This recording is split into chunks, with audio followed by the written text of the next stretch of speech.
بسم اللہ الرحمن الرحیم۔ اچھا، کچھ سوال عمران خان صاحب نے پوچھے تھے کل۔ آج پوری قوم اپنی اسٹیبلشمنٹ، اپنے جوڈیشری اور سارے اداروں سے پوچھنا چاہتی ہے کہ سب سے پہلے تو کچھ جوابات چاہیے تھے ہمیں۔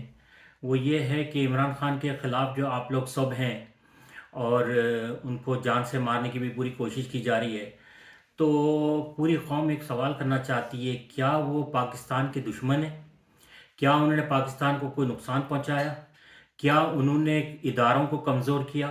کیا انہوں نے فوج کی کبھی برائی کری؟ کیا انہوں نے عدالتوں کی برائی کری؟ کیا انہوں نے جو ہے پیسہ لوٹا؟ کیا انہوں نے خزانے کو خالی کیا؟ کیا انہوں نے اپنے عوام کا حق مارا؟ کیا انہوں نے اپنی عوام کے اوپر ظلم کیا؟ یہ ساری چیزیں نہیں کی۔ وہ کیا، ان کا جرم کیا ہے، وہ اب میں بتاتا ہوں کہ عمران خان کا جرم کیا ہے۔ عمران خان کا یہ جرم ہے کہ وہ پاکستان کو جو ہے وہ بلندیوں پہ لے کے جانا چاہتے ہیں، خوشحال ملک دیکھنا چاہتے ہیں، مدینے کی ریاست بنانا چاہتے ہیں۔ عمران خان کا یہ جرم ہے کہ وہ عدالتوں میں انصاف دلانا چاہتے ہیں، چاہے وہ امیر ہو چاہے وہ غریب ہو۔ عمران خان کا یہ جرم ہے کہ وہ اپنی فوج کو مضبوط کرنا چاہتے ہیں۔ عمران خان کا یہ جرم ہے کہ وہ اپنی عوام کو خوشحال دیکھنا چاہتے ہیں۔ عمران خان کا یہ جرم ہے کہ وہ اپنی عوام کو غربت سے نکالنا چاہتے ہیں۔ عمران خان کا یہ قصور ہے، سارے اداروں کو وہ مضبوط دیکھنا چاہتے ہیں۔ عمران خان کا یہ قصور ہے کہ غلامی سے نجات دلانا چاہتے ہیں۔ عمران خان کا یہ قصور ہے کہ وہ امریکہ کو ایبسولوٹلی ناٹ کہہ سکتا ہے۔ عمران خان کا یہ قصور ہے کہ وہ سستا آئل، گندم اور ہر چیز اپنے ملک کے لیے، اپنی عوام کے لیے رشیا سے لینا چاہ رہا تھا۔ عمران خان کا یہ قصور ہے کہ جو ہے نا وہ سچ بولتا ہے۔ عمران خان کا یہ قصور ہے کہ وہ ایماندار ہے۔ عمران خان کا یہ قصور ہے کہ وہ ایک محب وطن پاکستانی ہے۔ عمران خان کا یہ قصور ہے کہ وہ اللہ، اس کے رسول اللہ صلی اللہ علیہ وسلم سے محبت کرتا ہے۔ جو عمران خان کا یہ قصور ہے جو اسلام کے لیے وہ لڑ رہے ہیں۔ عمران خان کا یہ قصور ہے کہ اقوام متحدہ میں نبی کریم صلی اللہ علیہ وسلم کی جو شان میں گستاخی کرتے تھے لوگ، ان کے اوپر بولا۔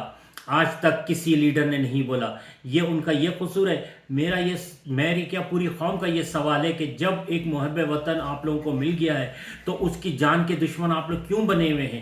آج بھی باجوہ جو ہے نا پیچھے سے بیٹھ کے ڈوریاں ہلا رہا ہے، اپنے جو جونیئر میجر جرنلز ہیں ان کو یہ ہدایت دے رہا ہے کہ عمران خان کو کسی طریقے سے راستے سے ہٹا دینا ہے۔ یہ جو میر جعفر اور میر صادق ہیں، یہ لوگ اس کے جان کے پیچھے پڑے ہوئے ہیں اور جھوٹ بولتے ہیں صبح سے لے کے شام تک۔ جو ہے وہ یہ عمران خان نے یہ کیا، کبھی توشہ خانہ لے کر آتے ہیں، کبھی کچھ لے کر آتے ہیں، کوئی چیز ان کو مل نہیں رہی، انہوں نے پوری جان لگا دی تو اب اس کو دنیا سے اٹھا دینا چاہ رہے ہیں۔ مگر میں اپنی قوم سے ایک سوال کرتا ہوں، آج قوم سے بھی سوال کرنے کا ہے دن، کیا ہم لوگ اس وقت تک کا ویٹ کر رہے ہیں کہ جب عمران خان کو اس دنیا سے اٹھا دیا جائے؟ یہ لوگ اس وقت تک یہ لوگ چین سے نہیں بیٹھیں گے جب تک اس کو راستے سے نہیں ہٹا دیا جاتا ہے۔ ہمارا کام ہے، یہ ہمارا فرض ہے کہ ہم اس وقت عمران خان کے لیے اور اپنے ملک کے لیے اور اسلام کے لیے باہر نکلیں۔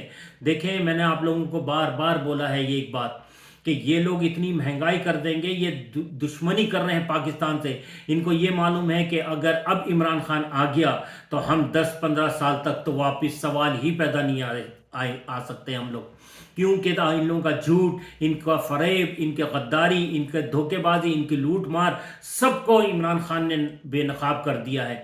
یا اللہ، دعائیں ہماری کہ اے میرے رب، ہماری اسٹیبلشمنٹ کو، ہماری جوڈیشری کو، ہمارے ججوں کو ایک نیک ہدایت دے اور سچ پہ چلنے کی توفیق عطا کرے اور انصاف دے، اور عمران خان کو انصاف دے۔ پاک پروردگار، ایسا لگتا ہے جس وقت وہ بولتے ہیں کہ ایسا لگتا ہے کہ میں اس ملک کا دشمن ہوں جو میرے ساتھ اور میرے ساتھیوں کے ساتھ سلوک کیا جا رہا ہے۔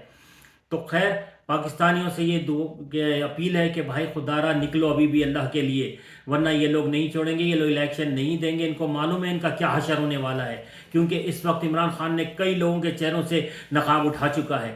تو خیر، پاکستان زندہ باد، عمران خان پائندہ باد۔ اللہ حافظ۔